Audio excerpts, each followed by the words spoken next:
కార్తీక మాసం వచ్చేసింది కదా, తులసి మొక్క దగ్గర 2 పూట్ల దీపారాధన చెయ్యాలా అని అడుగుతున్నారు. ఓపిక ఉంటే చేయండి. ఓపిక అంటే 2 పూట్ల దీపారాధన వెలిగించాలంటే మళ్ళీ నూనె ఎక్కడ తేవండి, నెయ్యి ఎక్కడ తేవండి అంటారు కదా కింద కామెంట్ లో. కనీసం ఈ నెల రోజులైనా సరే 2 పూట్ల దీపం పెట్టండి.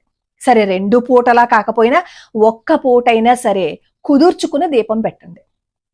అలాగే నిత్య దీపారాధన కూడా ఇంట్లో చెయ్యండి.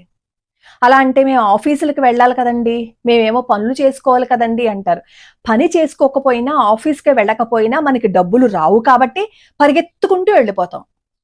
ఈ జీవితాన్ని ఇచ్చిన భగవంతుడు, మనకి ఎంత అద్భుతమైన జీవితాన్ని ఇచ్చిన భగవంతుడి కోసం 5 నిమిషాలు మనం కేటాయించలేమా?